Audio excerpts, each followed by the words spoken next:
new year. It's a real show, I promise. It is. They're all real shows, but you've seen a lot of repeat. If you become an avid viewer, I can't figure out where I am from time to time. On the radio, you're a listener. On TV, you're a viewer. But sometimes you're doing other things. You're not looking. You're just listening. So I'm a little punchy already. I'm always the first day back after a 10-day break for me is usually very high risk. So hang in there. I hope my guests can fight through it. Of course, we're going to give you some New Year's resolution thought. Doesn't mean we're going to be talking about the legitimacy of New Year's resolutions, however. You follow that? You will. It's nice to have you. Thanks for joining us. Let's go to the rundown and get through some things that I just wanted to mention. Who wants to talk about this? I don't, but we all lost a ton of dough today. Well, not everybody. Maybe you're not in the market. China went ahead and, like they say in Rhode Island, China went ahead and took a dive, and we've got other bad headlines too that make it even worse. Everyone's slumping. And Jill Wagner explains the whole thing from CBS in 15 seconds.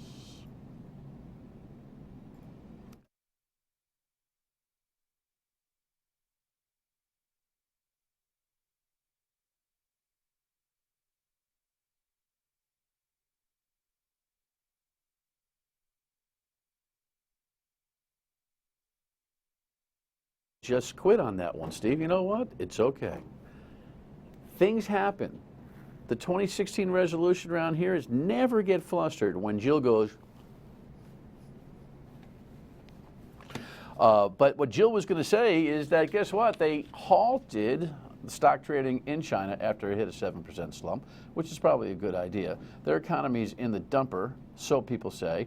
Ours isn't, and what we hope is that our markets don't reflect an economy that's in the dumper. The truth of the matter is that 2015 was not an up year for us in the market, and 2016 could be a rough ride. So exercise caution and patience. We'll get some financial people in here sooner than later to kind of ride this thing out with you. In the Middle East, there's no caution and there's no patience. You've got Saudi Arabia and Iran having themselves a real to-do. Here's the headline that is dominating the conversation worldwide today, and a news story that doesn't bode well for either Sunni or Shia side. Protesters in Iraq burned photos of Saudi Arabia's king as anger over the execution of a Shiite Muslim cleric spreads across the Middle East. Saudi officials killed well-known Shiite Sheikh Nimr al-Nimr on Saturday, along with 46 al-Qaeda suspects. It was the largest mass execution in the Sunni-dominated kingdom in 3 decades. Followers say the charismatic religious leader was a peaceful reformist who opposed violence. Al-Nimr's death has reignited a centuries-old battle between Shiite and Sunni Muslims. This Shiite protester says the Saudi royal family has opened the gates of hell for its rule. In the Iranian capital, Tehran, an angry mob stormed and set fire to the Saudi Arabian embassy, prompting Saudi officials to break off diplomatic ties with Iran.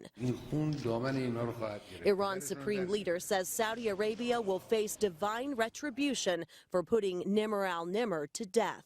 You know, the thing that dawns on me when I watch stories like this and see what's going on in that part of the world, in contrast to the environment that we are in right now, which is kind of a propaganda anti-Muslim environment, Trump type of talk, where, by the way, Donald, I was going to put it up today, but I just couldn't start the new year with it. His brand new TV commercial, he's finally doing some paid advertising, where he talks about, taking a break on Muslims coming into the country until we can, quote, figure this thing out. Understand that the Muslim world hasn't figured this thing out, okay? Shia and Sunni have not figured this thing out. So we are not going to figure this thing out. Security is one thing. Figuring this thing out is a whole different ballgame. It's only been going on for centuries with no end in immediate sight. In Rhode Island, we're talking about tolls still. Oh, you thought that was so 2015. Well, actually, there's all 2015 talk about what they're going to do to us any minute now in 2016. There's a press release that was issued by a group that is formalizing now on an effort to stop the truck tolls. So this press release and this website are all part of a concerted effort. See, sign the petition now, no tolls. And it leads to this, a rally coming up tomorrow, according to the Valley Breeze headline here. And we'll probably have some folks in from this effort, I would think, on Wednesday. The idea is that truck tolls would be erected in order to be able to raise the revenues to fix our bridges. It's a Raimondo idea, and Nick Mattiello, the Speaker of the House, is playing along because he's looking to make a deal. There's some kind of deal happening here. I'm not exactly sure what it is, but there's something going on here. And he says, but look, as long as I'm speaking, in fact, we're going to take a vote. We're going to take a vote. There won't be no tolls on cars. He told the radio that today. A good while to come, and it's going to be new legislation that says no tolls on cars. Yeah. We are not going to toll on cars. So here's the cover. Your dummy legislator is able to say to you at the local supermarket when you say, I don't want any tolls. Hey, I signed this legislation. I voted for this no tolls on cars thing. Well, there's no tolls on cars now anyway. It's a truck toll plan. What we should be worried about is when they put $40 to $60 million worth of infrastructure up on our highways and then they don't crack the nut in this separate funding mechanism to raise money for the bridges and tolls, the bridges and roads. They're going to look for new revenue.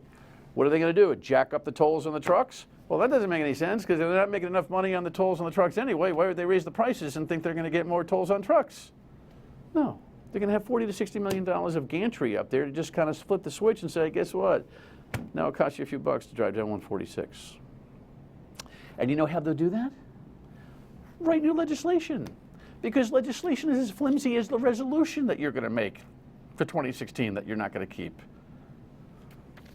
Which is why you shouldn't make them, and my guest will tell you that coming up. Football, the important stuff.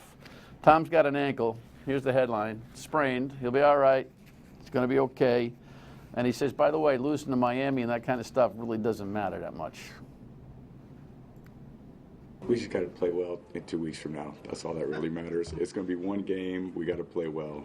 That's what the whole season's going to come down to. Nothing over the last 6 weeks is going to matter. Nothing over the last 16 weeks is going to matter. That's not true. Because if they make it to the AFC Championship game and they're playing Denver, they're playing in Mile High, not at Gillette. And losing to Miami yesterday matters because that's what caused it. Having said that, you want a quarterback that says, I'm only thinking about tomorrow, which is why he is such a successful player. A guy who's been successful met his demise with his career today. Headline was an interim one. Tom Coughlin, for those of you who listen and watch, my life priorities are Giants, God, family, country. So, well, that sort of. But, so losing this guy is a heartbreak. 12 years, 2 Super Bowls, but he couldn't make a game management decision in the 2015 season to save his football life. And today, reportedly, he let the management know he's going to leave before he gets canned.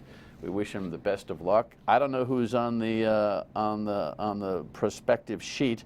You know, you got this guy Shaw in Stanford. You got Meyer at Ohio State. You got Saban at Alabama. That's the coaching crop from the collegiate ranks. There is some word that old Josh McDaniel might be available. Offensive coordinator for the New England Patriots. And wouldn't that just elevate that sort of inter-conference rivalry? That's all I got for you. We'll find out tomorrow more on that. The governor has made some resolutions, reportedly. Don't you hate political speak? Here's the Providence Journal's headline on this. Play some hockey. My New Year's resolution is to come back in January, re-energized to keep fighting for all Rhode Islanders, blah, blah, blah, blah, blah, blah, blah. There's nothing worse than resolutions doubled down with politicians who are making them. But Katie's going to tell you there's no reason for them anyway, right?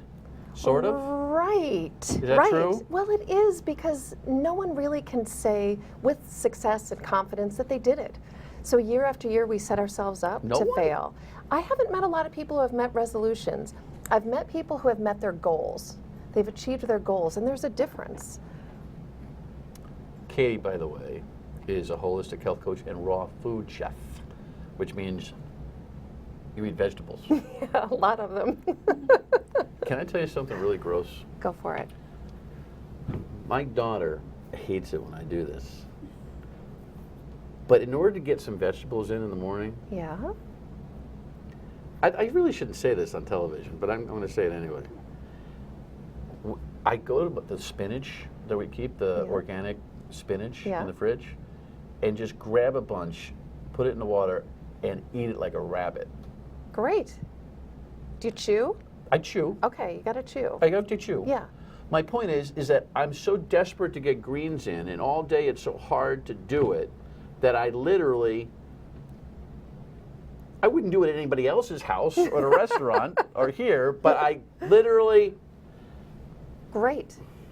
Great. Would you tell my daughter, she doesn't watch the show anyway, but maybe I'll take a clip, it's okay for me to do that? Absolutely. It's okay. I want you doing that all day long, but I want you rotating the greens, so it's not just spinach every time. I love spinach though. Yeah. Spinach gives me energy. All greens give us energy. No, lettuce doesn't. Well, if it's iceberg lettuce, you're right, it won't. But if it's mixed field greens, kale, you know, you want to eat something that's going to give you life. You look at it, if it looks like it has life, it's living, vibrating, you want it in your body. It's going to make you have the life that you want. Vibrating? Yeah, you can feel it. You can feel the chlorophyll. You can feel the sunshine. That's what you're getting. That's the energy you're feeling. I thought the show was taking an incredibly different turn there. Well, you can have a goal of eating more greens, right? Yes. But over and over again, people make resolutions with the Fruits are best of easier. intentions. Yes, they are. Because you know, I got a pear, and I got my little cantaloupe, and I got my banana, and I got I'll get my 3 or 4 fruits in. Yeah. Getting the greens in is harder So if you're on the run all day long. yeah, so smoothies are the best way, right? Get your greens in the smoothie. Take those fruits, and put some of your spinach in.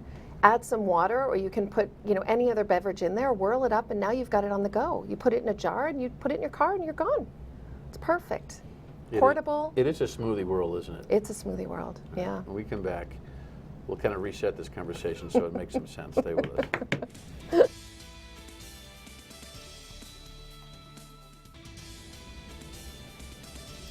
Some of Katie's websites, you should go to it.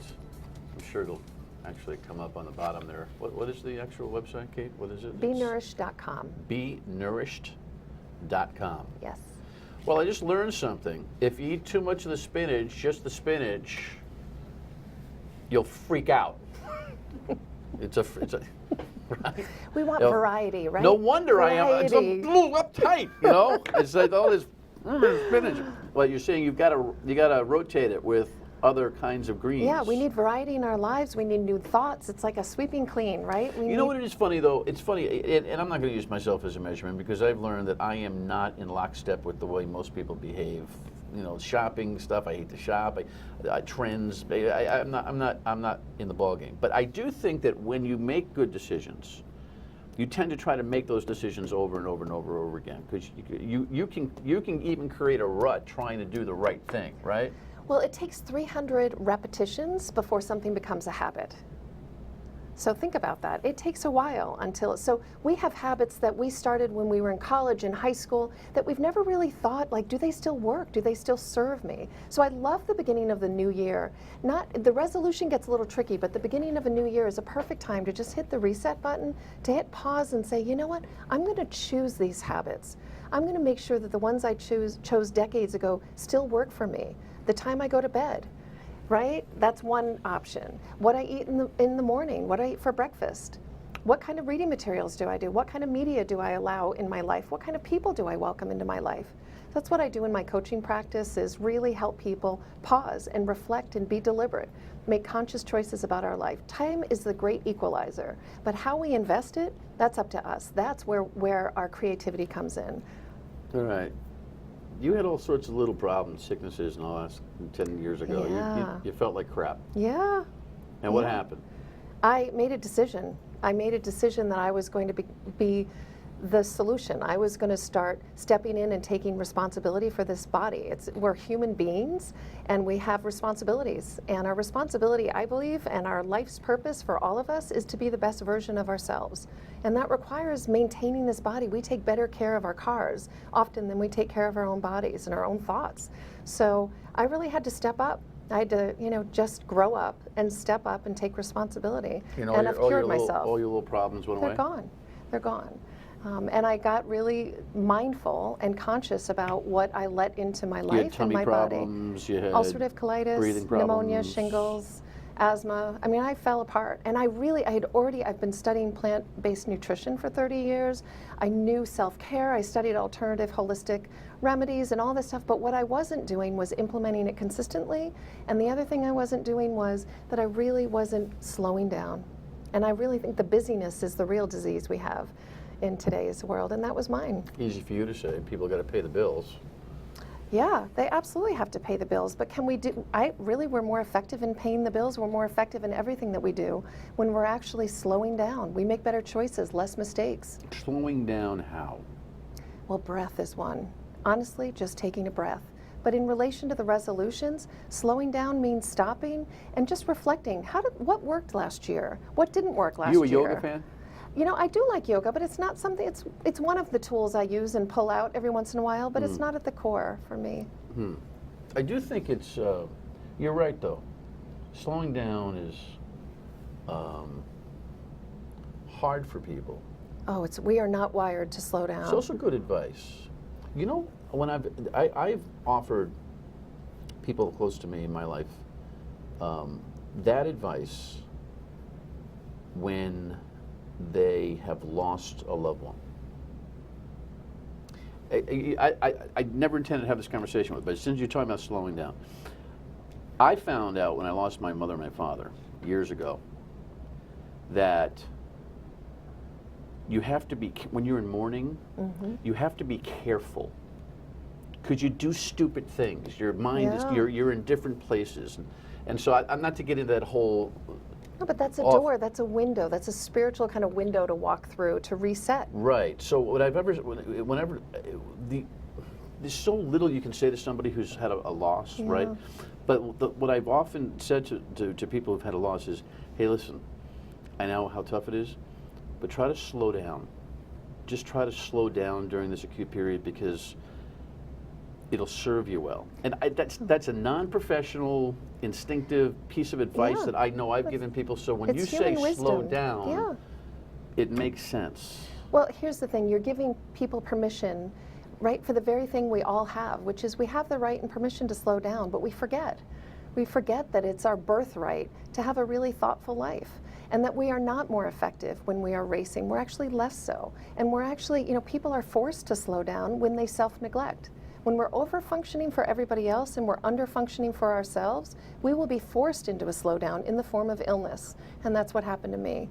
And it happens to a lot of people that come through the door. They feel a little off. They're tired. They know that they're not at their best, or they know what they need to do, but they're not doing it. They don't know how to close the gap.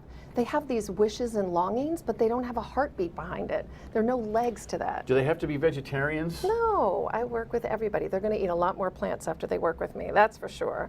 Right? The less you do to a food, the more it does for you. So I get people back to the simplicity. Say that again. The less you do to a food, the more it does for you. So I want people eating as close to nature as possible. The less you do to a food, the better it is for you. Yeah, the more it does for you, right? So all that hot sauce I like to throw on stuff Mother Nature knows what good. she's doing, right? Don't mess with Mother Nature. Just your handful of spinach is great. I love taste, I love flavor, I have great recipes on my website, but really it's about this body is a machine and we expect a lot of it. So we gotta tune it. We gotta take care of it. All right, now you're sitting there going, all right, what do you want me to do? We'll tell you when we come back. Stay with us. Be patient.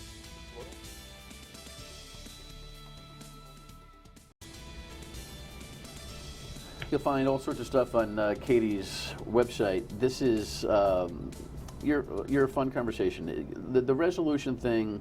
Look, I understand the reset button. It's so funny that this is January 4th because the Monday of New Year's is the real New Year's, right? Because, well, the weekend, you can't change all. When people think about diets, they think about, well, I'll start it on Monday. Yeah. Now somebody's watching this at 7:30 or at midnight, and they're thinking, well, I didn't quite get to it. Tomorrow I start. This notion of I have to start it Is it good? Is it false? Well, the challenge with the resolution is if you don't do it perfectly on the first, you feel like, oh, forget it, right? It never comes back again. Right. But every day we have an opportunity.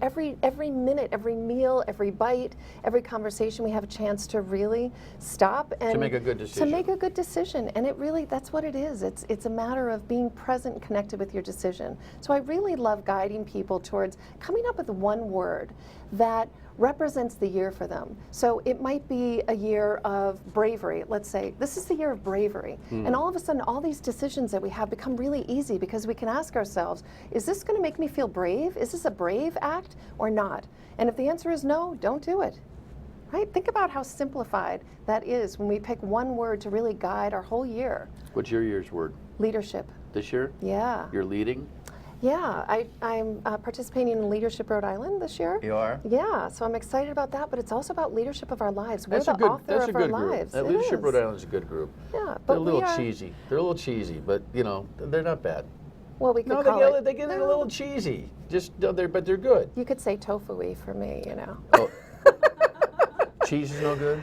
Yeah, well. I love the cheese. Yeah, it doesn't love you back so much. I love the cheese. I know, but we're going to talk about this. I'm going to add the arugula. Yeah, add the Don't tell me I'm going to knock the cheese out. It's less about what you take out and more about what you bring in. Look, so I got to drop greens 20 in. pounds. I mean, if there's anybody every viewer goes, well, no, kidding, Dan, you fat slob. There's nobody chubbier on television than you.